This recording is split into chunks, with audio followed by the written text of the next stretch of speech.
All right, everybody, good evening to all of you. Thank you so much for joining me here on Atlanta News First at the First Alert Desk. I'm Savannah Louie with your stories, your top stories here for the Metro Atlanta area this evening. Always a pleasure to see you.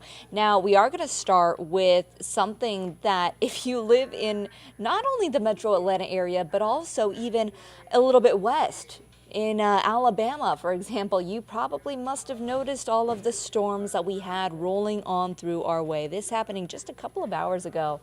And we're tracking some damage now in the Metro Atlanta area, along with some power outages and even a pretty remarkable story. This one happening through Troup County earlier today. A person was actually struck by lightning. That's according to the sheriff's office in Troup County.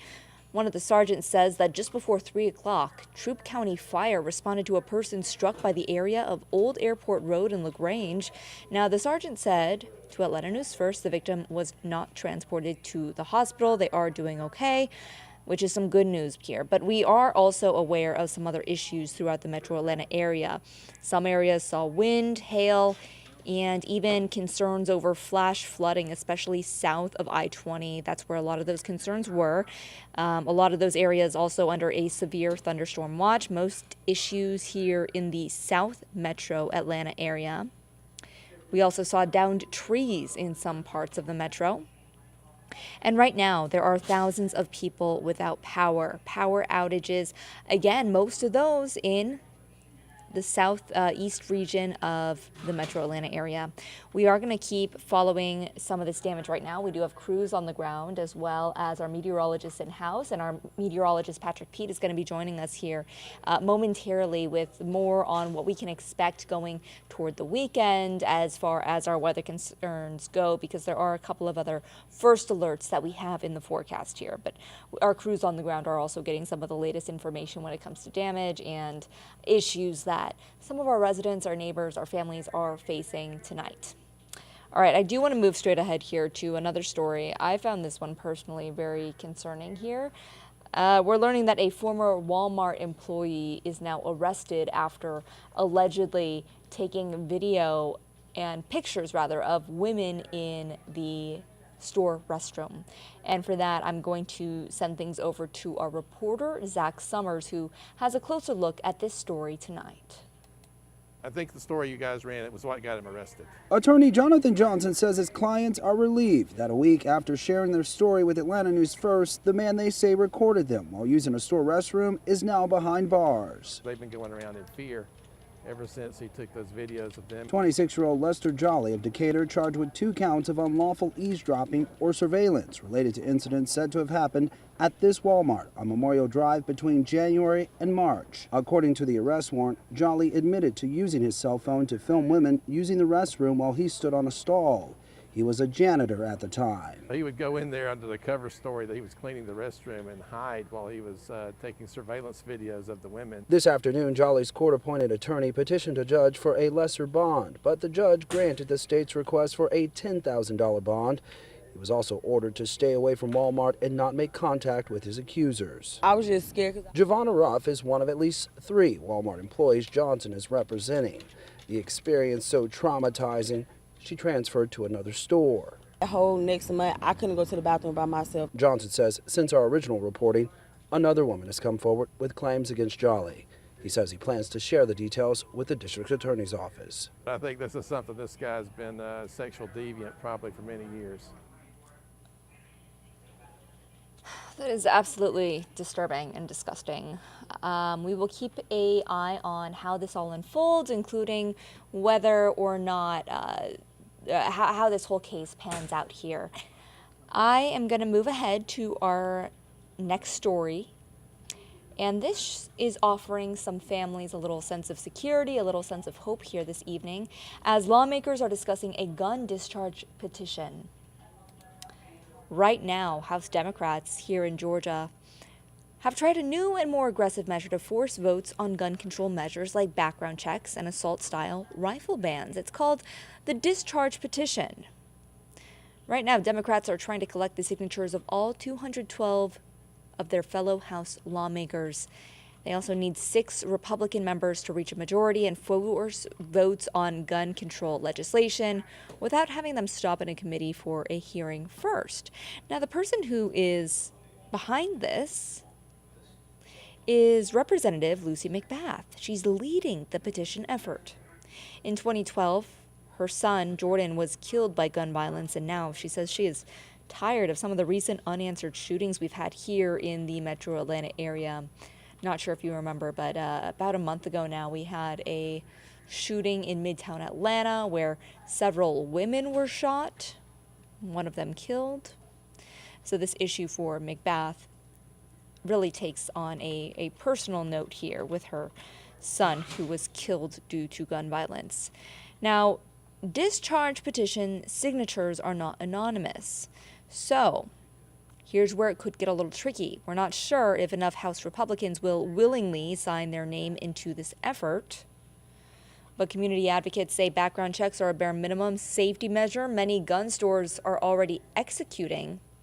And we also know that Democrats have long sought increased gun control measures to little avail in Washington, D.C. We'll be keeping a close eye on all of that for you at home to see how that legislation possibly turns out. All right, final story for you before we get to our weather tonight. I thought this was too funny not to share. Imagine a big bird taking over your home. That's what happened for one couple in Roswell. Take a look at this. Yeah, your eyes are not deceiving you. That's a little vulture. I don't know why I said little. It's a decent-sized vulture. 3 feet tall, in fact, spotted inside of a Roswell home. It was flying around the house. The people who lived there had to get it out using an umbrella to kind of shoo it outside. The couple says they think the vulture walked in through a doggy door. In fact, they actually told Atlanta News First they thought other birds had come in through the doggy door before. So honestly, it sounds like they have other problems here with that doggy door, if it's a repeat problem. But anyways, they ended up trying to open every door possible to get that vulture to leave. Good news is the vulture is out, and they say that they cleaned their home very, very well after getting him out of their home and off the couch.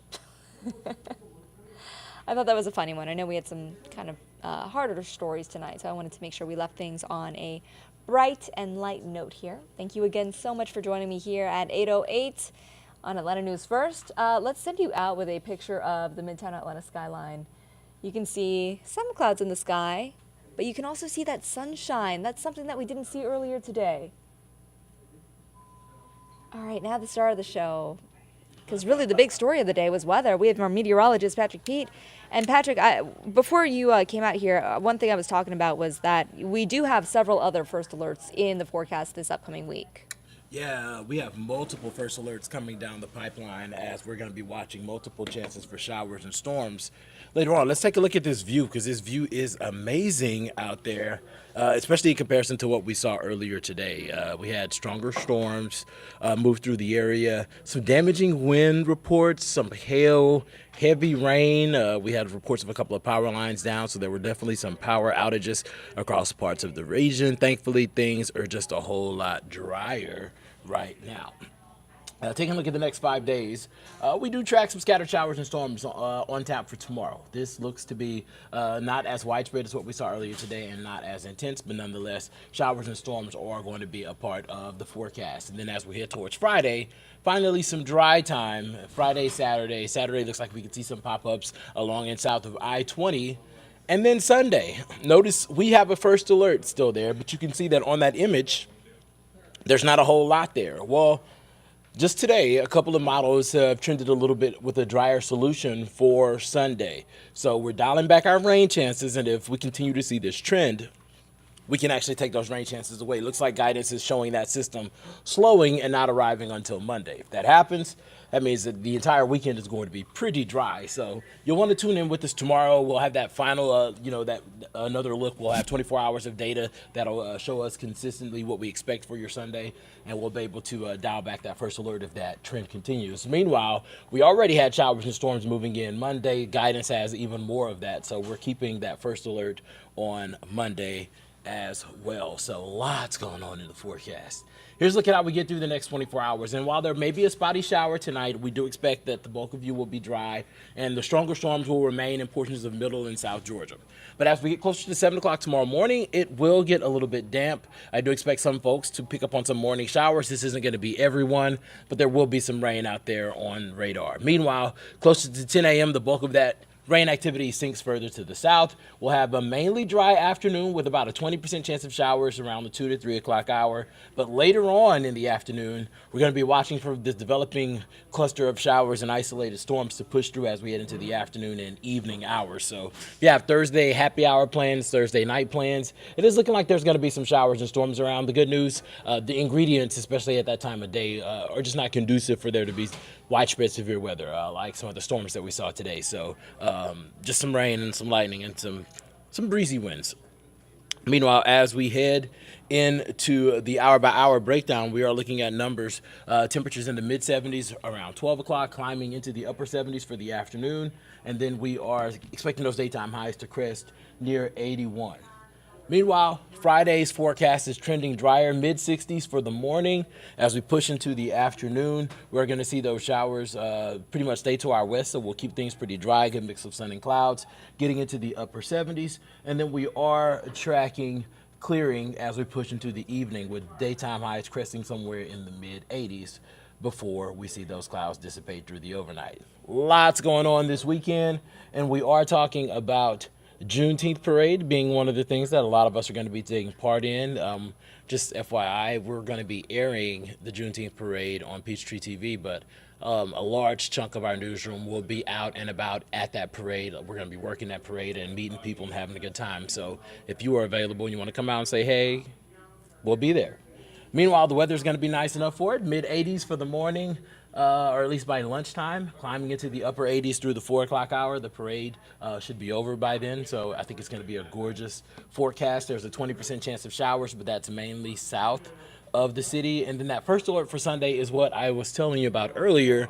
The moisture just dialing back a little bit, so we've lowered that rain chance. I do think that there's going to be a little bit more dry time. If guidance continues to trend drier, we will drop that first alert probably sometime within the next 24 hours.